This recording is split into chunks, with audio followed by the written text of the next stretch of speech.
Hi everyone, it's Maxine back again with the third video in the series Everyone's a Poet, which is just a little fun series to get you in touch with your inner poet and see kind of where it leads you, and hopefully gives you something to do while a lot of us are sitting at home.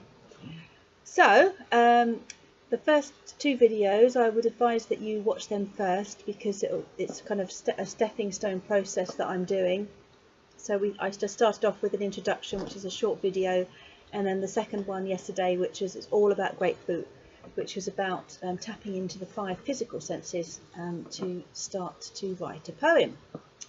So today we're going to focus on the 6th sense, very important, powerful source for poems, and many a poem has been written based on this, which is... Oh, the sun's come out again. Sorry, I'll just pull my curtain across. Is feelings. Okay, so we're going to look at feelings and see how they can take us to write a poem. So just to start off like I did with the last video, this is about fun. This is about just opening doors to let things flow. This is not about judgment or being a fantastic poet. This is about your self-expression, your creativity, and just tapping into something you may not even know is there. So have fun with it. So the first thing we're just going to do today is a simple task. This is the first video about to do with feelings, and then I'll do another follow-up one. So the first video to get you started is I just want you to think of an emotion. It could be a positive or a negative one. So it could be happy, sad, angry, fear, and write it down on a piece of paper. And you can do this in whichever way you want. You can write at the top of the piece of paper to write a list underneath, or you can do it like I've done it. I've done a spidergram or a mind map, and this is what I call a process of brain blasting.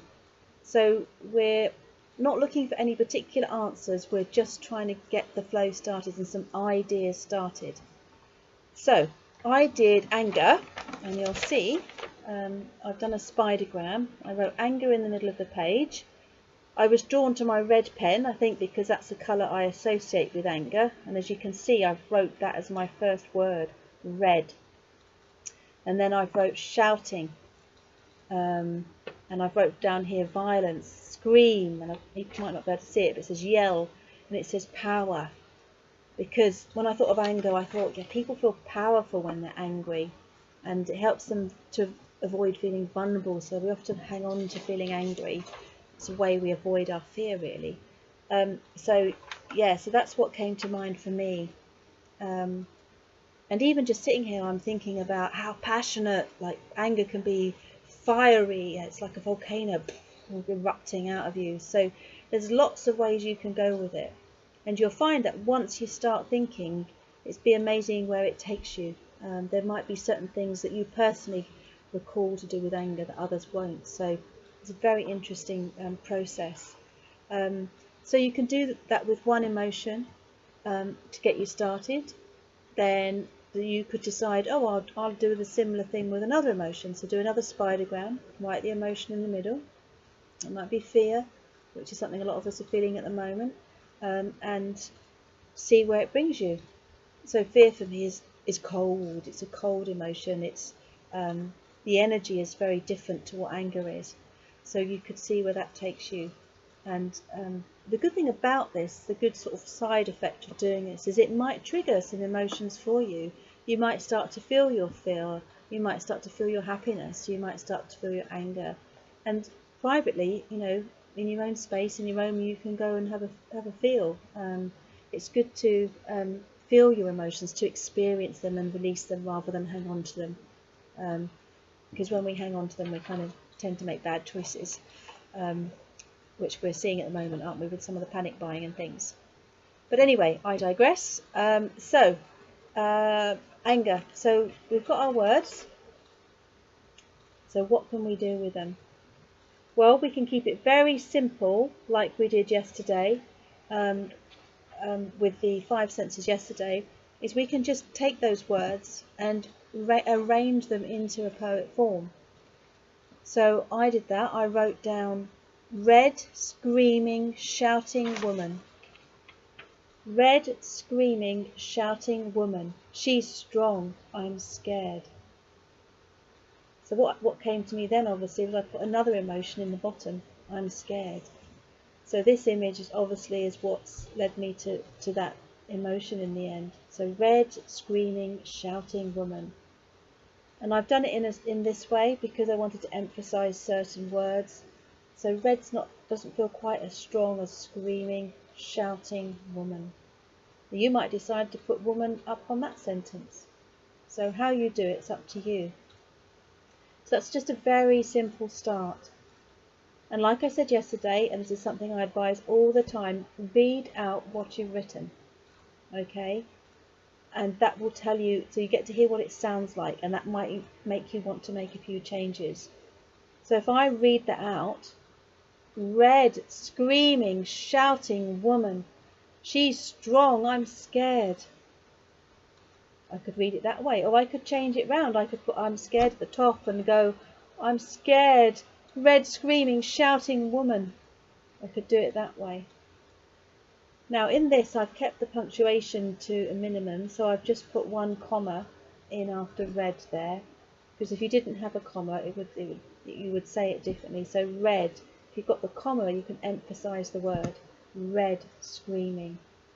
And really what I should have actually is a comma at the end of screaming and a full stop at the end of woman. Okay. But I don't want you to worry about punctuation. You, like I've just done, you can go back and sort that out afterwards. Or you don't, not at all actually, if it's just for you personally, it doesn't really matter. But punctuation allows us to read it properly, it allows us to hear and emphasise certain words and take a pause as well when we're reading it out loud. So it is important, but it's not vital. Right now, at the beginning of this journey, this is about you just opening up the doors to your creativity and finding out what's inside of you. Okay, so keep it very simple, and then you might decide, you could expand on that, couldn't you? You could do a longer poem. You could try and make it rhyme if you wanted to. So I don't know, like the word strong rhymes with words like long or bong. You can just have a think about that and see how you go. If you would like more ideas, so similar words to like shouting, do look online, or if you've got a paper version, for something called a thesaurus. A bit different than a dictionary. A dictionary will tell you the meaning of a word. A thesaurus will give you other similar words. So if you looked up shout in a thesaurus, alongside it you would get words like yell and scream alongside, because they're very similar meanings. So a very, very, very useful tool when you're writing a thesaurus. It can make your word a lot more interesting. And it will also, you'll learn some words as you go along. So yeah, so that's it for today really. It's just really simple. A little brain blast. Think of an emotion. Think of some words that come to you.